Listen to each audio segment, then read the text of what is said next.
Where to start? I have no one I can really tell this to. Family won't help.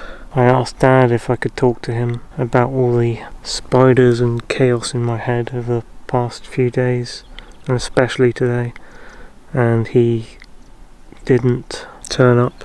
So many things in the past few days. My brother Sam is a maniac, and he's taken a leaf out of the communist book as of today, just completely disrespecting and violating property. There's so much to talk about. He wants to control our house, and he wants to have power over me. He doesn't actually have power over me, but the way he fucking wields it, just like knowing that nobody can fight him or stop him from doing evil things because he's got Joe backing him up if they try and stop him. My other brother, Joe, they act like a married couple or a gay couple or something. They make each other meals and things.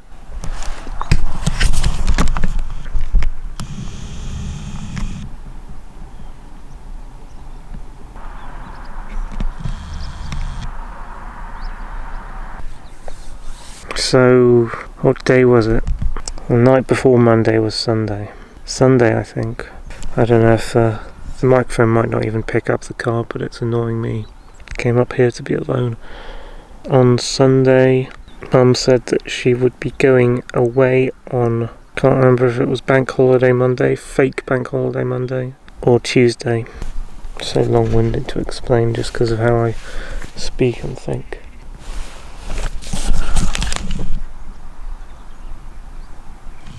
We got up and me and Dad were planning to go to Penn Beacon and do a bunch of tours in a line.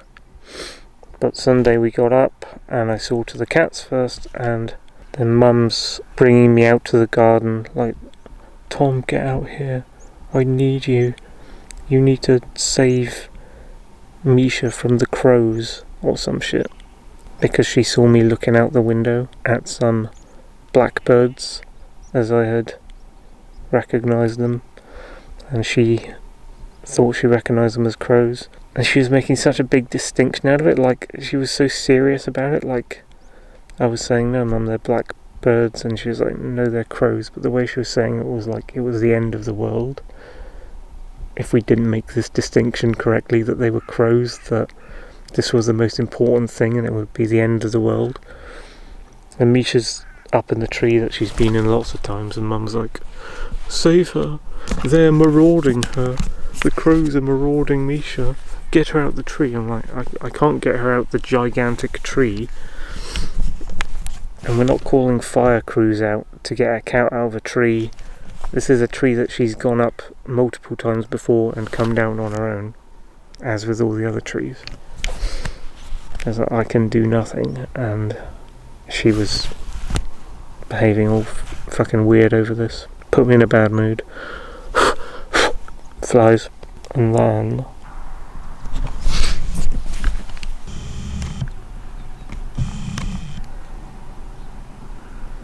then me and Dad went to Penn Beacon, Eastwood Gate, Rucktal, Penn Beacon, Shelltop, Broadhall Golf, and it was a good day, although Dad's legs hurt or stung on the way up.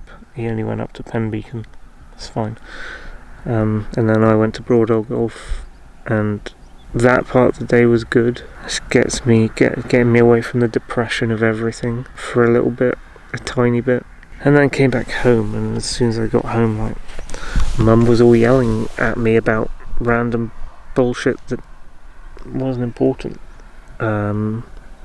She was making obstacles for herself, as she always does, and then, like, there was so easy obstacles to not put in front of herself, and so easy obstacles to fix, and then she's like trying to lump them all on me to try and get me to fix them all, mainly involving the cats, but also other things.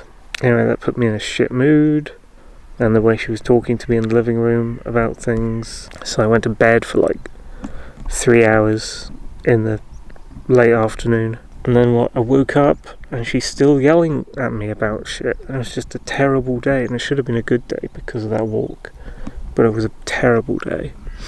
And also, the day after was a fake bank holiday, which was Monday. It wasn't meant to be a bank holiday. I was meant to be working, but they just magicked up a bank holiday because of either the Queen's funeral or King Charles, coronation or whatever. I don't know which one. I don't watch MSM. I don't give a shit about the royals or the state. They should be removed. But yeah, they lumped this fake bank holiday on us. And so on the Sunday night when Mum was having a go, I was saying, I want to work that day, and she was saying, it's a bank holiday. And I thought, I'm not going to tell her that I'm going to try and work, but I'm going to try and work. But she said, yeah, on that early bank holiday, that she was going to go away straight in the morning, and that someone should feed the cats breakfast and feed them lunch and all this shit. I was like, I'll look after the cats, but I'm not gonna be there. I'm gonna go out. She didn't seem to understand what I was fucking saying, even though she thinks King Charles, Prince Charles is a load of shit as well. Then the next morning, because I didn't want to tell her that I was going to try and work on the bank holiday, and I didn't want to tell Dad that I was going to try and work on the bank holiday because he kind of made out that he was a monarchist, like that he was pro the Queen and shit, and pro the bank holiday being fine, and that it's just a fine bank holiday, we should walk on that day, Tom. I was like, nope. And so because I didn't want to tell Mum that I was opening the shop on bank holiday if I could, and I didn't want to tell Dad that I was opening the shop on bank holiday if I could, and they have cars, and I knew that because a bank holiday had been placed, the buses would stop running or revert to bank holiday times, which are basically nothing.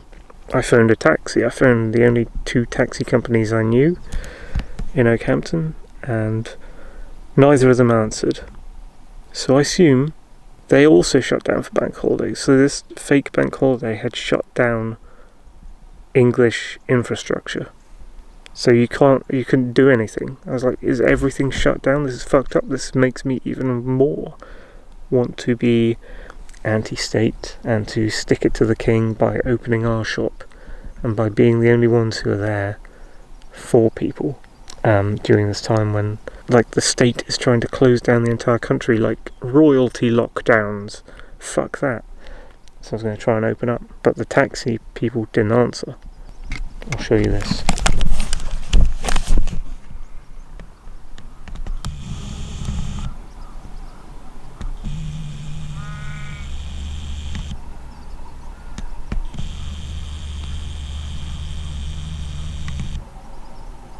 And so the only viable option or alternative left for me to use was, I thought I could walk there.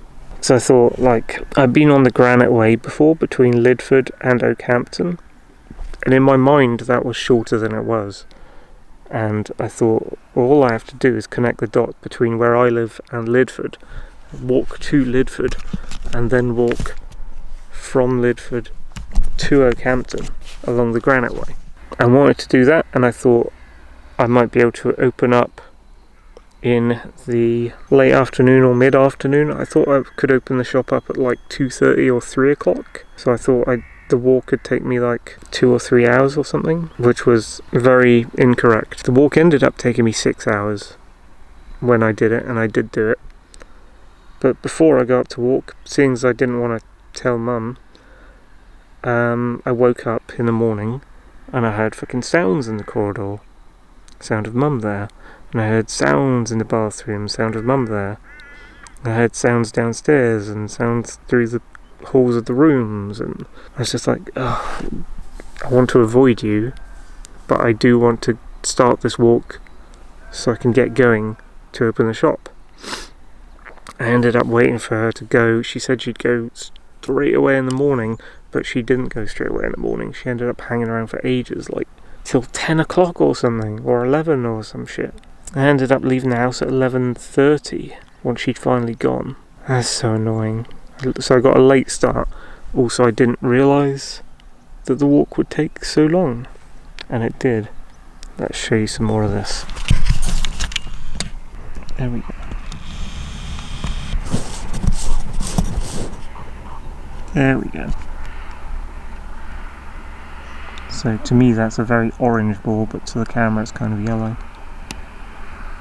There's not really any yellow in the image for me, except those clouds at the top drifting over the dark cloud. So, and it's a bit cold, so I've got my fleece on.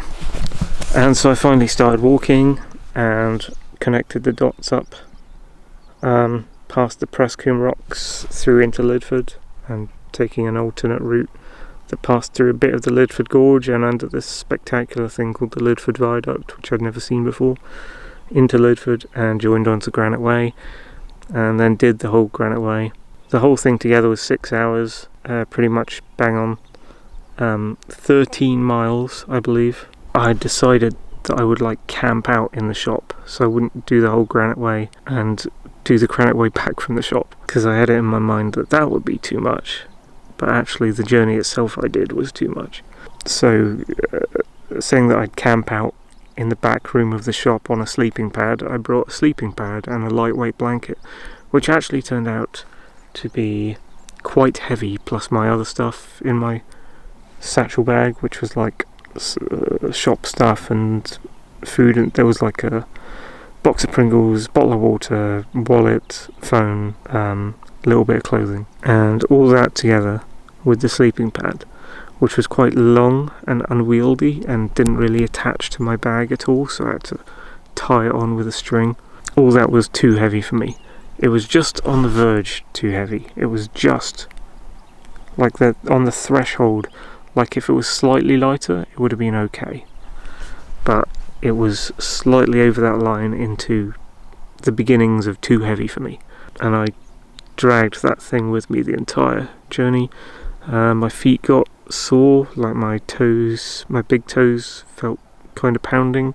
I didn't feel pain, but I felt discomfort and soreness by the time I got to Oakhampton, and near the end of it I was like, oh, this is closing time for the shop.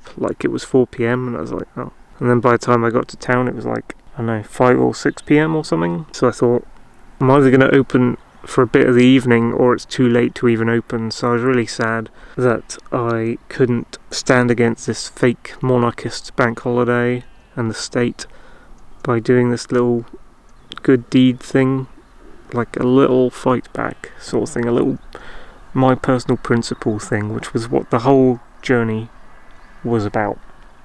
And I'll show you this.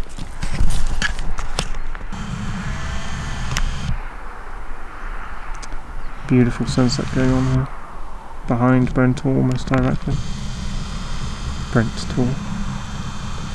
So I couldn't do my little principled thing.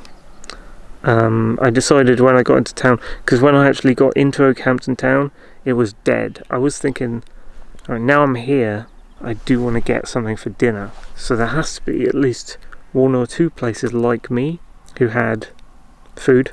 I was looking around and I saw nothing. And I thought, this is just another sign of lockdowns. This is just another sign of the communism thing that started with coronavirus. And they're reaching down into our lives. And it wasn't a proper bank holiday.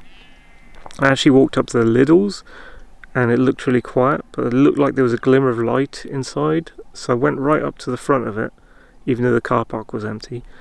And it had opening times. And then it had bank holiday opening times, which said it would be open at the time that I was there on a bank holiday, but it wasn't open. So they're making it this dumbass special bank holiday. The sun has set now. It's just a little bit of red behind. There we go. And so the Lidl was closed. And I went over to the Waitrose, which was definitely closed. And this kind of beardy, raving, I don't know if he's a hobo or some criminal or something, was on the bench. I thought it was just some guy chilling out who was a bit frustrated that the shops were closed, but I went, alright, and he's something like, fucking Paul Dvorak, fucking look like a vicar, mate. Fucking, I don't know, like what? I don't look like a vicar, what's going on? Just kind of ignored him as I passed and frowned at him. That was weird. So I went to the Co-op thinking, oh, the Co-op's going to be closed because everything's closed. I haven't seen a single place open. And there were some skateboarder kids in front of our shop. Luckily, the Co-op was open because I saw some cars going in and out on the entrance. And it's like, my God, the Co-op's open. There is one place that is open in this fucking dump. And I was so happy that they were open that I just like splurged and I bought tons of stuff, like I was making like a holiday snack dinner, like a midnight feast kind of thing. Just bought like 2 dinners, 1 spare dinner, 3 drinks, a couple of sweet things. Didn't have a single pot of ice cream, so I bought a yogurt and I dragged them into our shop. I was so happy that they were open, although I did get served by a fucking maniac in a mask. Like, none of the other people serving were in a mask, just this one guy. It's like, he's so fucking stupid that even now you're wearing a mask. But no one else around me was. He was like the only one I'd seen that day wearing a mask. And then before I paid, I went past the ice cream rack, and Pippa, who you may have seen once or twice, her son was there, mixed race dude, with his girlfriend. And they drifted past me. Don't know if they recognised me. I think they half recognised me. And then they drifted past me again. They didn't say anything to me. They didn't talk to me. And then I paid for my stuff and went out. And then they like were in front of me walking out of the supermarket, and they looked over their shoulders, I think, at me to like recognise me. And then when they rounded a corner, they did this kind of hug kiss thing. I think it was a hug, actually. I was standing on the spot hugging in a static pose, and they're kind of waiting for me to go by, and it felt kind of like they were putting it on because they knew I was there, like they wanted to make a point of me seeing them. I didn't know what that was about. It was really strange. Like they're trying to illustrate some point to me that I didn't even know what it was. I just kind of walked past them and they still didn't talk to me. I was just like, that's weird. I think I walked past them and I heard laughs. I don't know if that was at me or just between themselves, but it just struck me as a weird thing that happened. And then I went back into the shop in Oakhampton, and I thought, man, it's way too late to open up. But the Co-op did say it was open till 10, but it was literally the only place that was open in town. So good on them.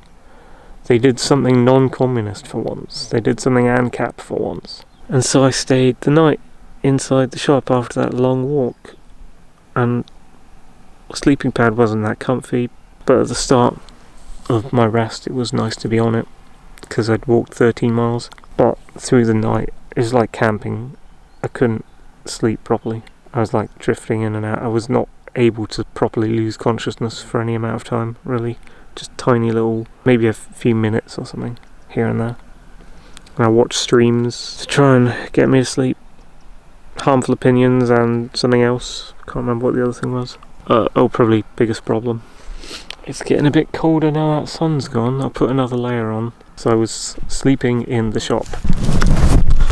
While this is toasty, I now have no pillow to sit on out here, other than my bag. Maybe I'll speed up what I'm saying, which is a shame because there's so much to fucking say. I don't need to go somewhere else or stand up and tell you about that bit. Yeah, do a slow walk this way, and I'll tell you about it. Bye bye, sunset. I slept in the shop, and then I told Dad on the phone that I was camping. Still haven't explained that to me because he still hasn't talked to me. I've got so much to say. I say a lot of it onto this camera because he hasn't talked to me at all since I've been back.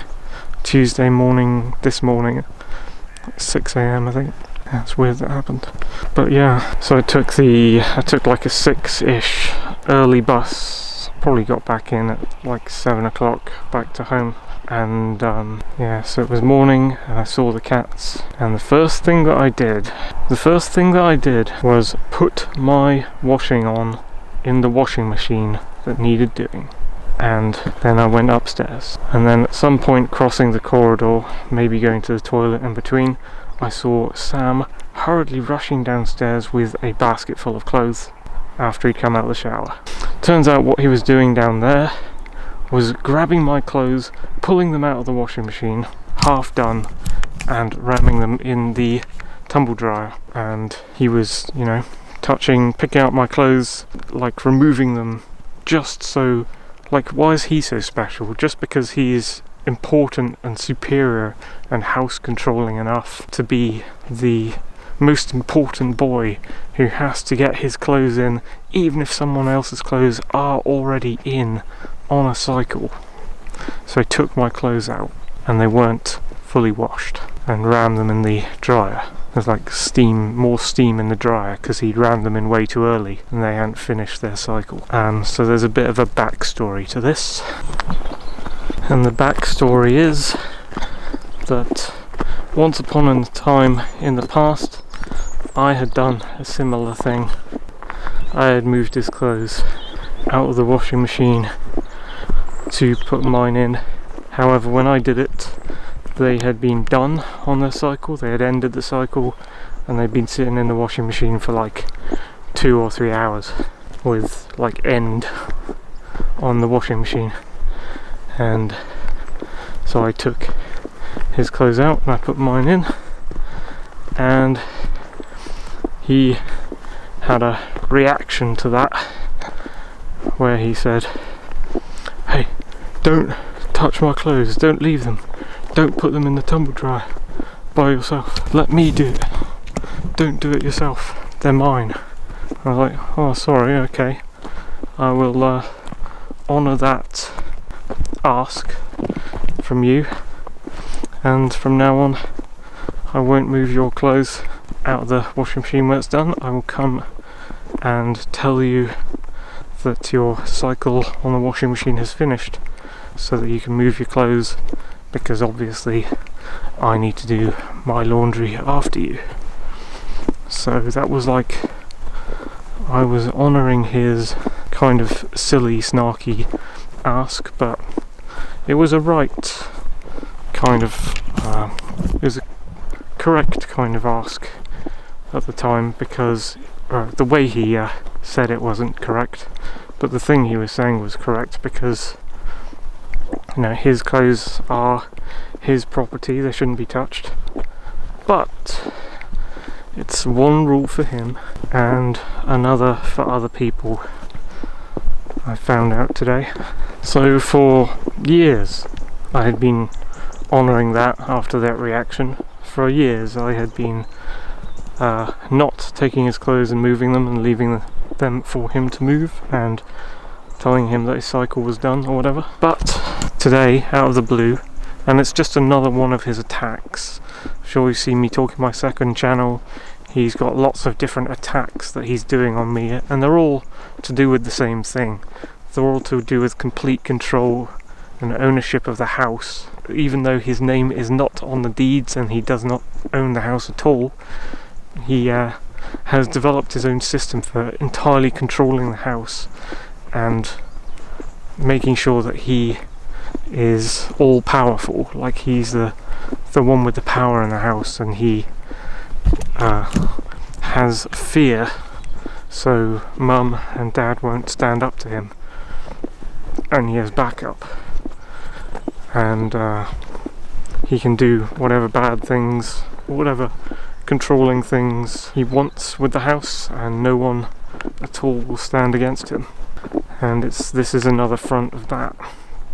He does all these tiny attacks that amount to a big push. That's what he's doing. So it seems like nothing, and it's hard to explain to people because it seems like nothing when you say it just on its own, but it amounts to a huge something. It is a big thing. And so this occasion, this morning, he pulls out my stuff before it's done, rams it in the dryer before it should go in, puts his stuff in. So I leave a note saying, "Look, I honoured the thing where I wouldn't touch your property back in the day.